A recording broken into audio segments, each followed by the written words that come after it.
બિસ્મિલ્લાહિર્રહમાનિર્રહીમ। કેમ છો સગલા? આપણે જે વખતે લીદાના પર પેનલ લગાવીએ છીએ યા તો જીની પાઇપિંગ બી આપણે આપીએ જ છે કપડાની, તો ઘણી વાર આપણે લગાવીએ છીએ તો ઉપરની સાઈડ પર સલ આવે છે, નીચેની સાઈડ પર બી સલ દેખાય છે, તો એનો લુક એનાથી ફાઇન નહીં આવતો, સલવાળું આવે છે, તો જેનાથી લુક આપણું નહીં ફાઇન લાગતું। તો આપણે એકદમ ઇઝી ટ્રીક શીખીએ છીએ કે આ મારી પટ્ટી છે, પેનલની પટ્ટી છે ને આટલું જ મેં પટ્ટી છે એટલી સાઇઝની મેં પેપર પટ્ટી કટ કીધી છે। ન્યૂઝપેપર યા તો બુકનું પેપર બી આપણે યુઝ કરી શકીએ છીએ। આ પટ્ટી જે છે બરાબરથી પહેલે આપણે આ મૂકી દેવાનું।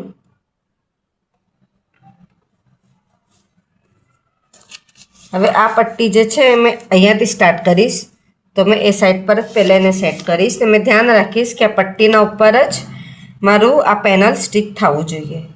આ પેનલ છે, આ પેનલનો આપણે ભાગ એટલો ફોલ્ડ કરી લેવાનું ને આના ઉપર મૂકવાનું। ધ્યાન આપવાનું કે આપણું પેનલ, રીધાનું કપડું અને નીચે સાથે પટ્ટી તમને આપણી સ્ટીચ સાથે થવું જોઈએ। નીચે પેપર પટ્ટી, રીધાનું કપડું અને ઉપર પેનલ, આ તને આપણે સાથે જ સ્ટીચ કરવાનું છે। આપની ફર્સ્ટ સિલાઈ થશે। આપણે જેટલા બી પેનલ સ્ટીચ કરીએ છીએ તો આટલી સાઈઝનું જ આપણે પેપર પટ્ટી બી કટ કરવાનું રહેશે। જીની સાઈઝ હોય તો જીનું, મોટી હોય તો મોટી પટ્ટી આપણે સ્ટીચ કટ કરવાનું।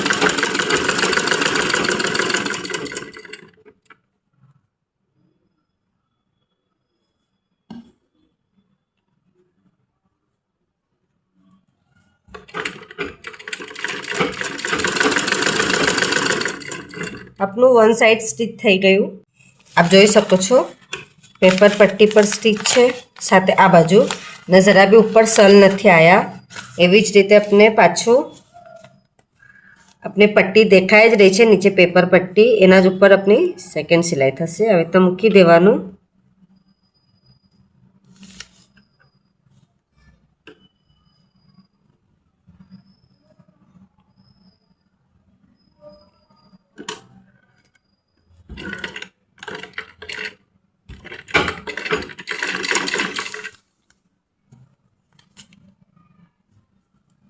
બરાબર આપણે એના ઉપર સાથે સિલાઈ કરીએ છીએ। આપ જોઈ શકો છો કે જે વખતે આપણે પટ્ટી સેટ કરી તો એનો લુક જ એકદમ ફિનિશિંગથી બેસી જાય છે।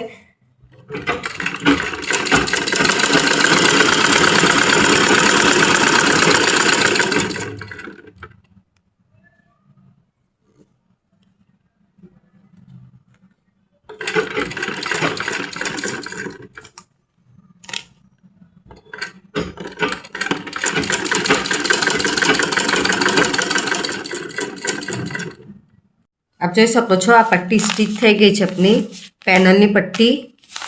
એના પછી આપણે આ પેપર જે છે એને ખેંચી લેવાનું।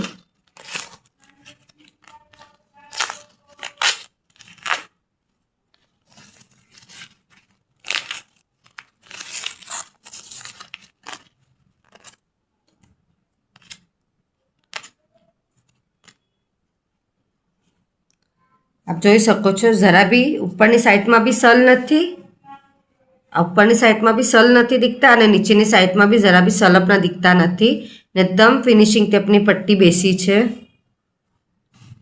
એવી જ રીતે આપણે જીની પાઇપિંગ બી લગાવીએ છીએ લેસની, તો નીચે પટ્ટી મૂકીને પછી આપણે ઉપર જે વખતે સ્ટીચ કરીએ છીએ તો એનું બી લુક ઘણું ફાઇન આવે છે, જેનાથી આપણી પટ્ટી ખસતી બી નથી અને ફિનિશિંગથી બેસી જાય છે।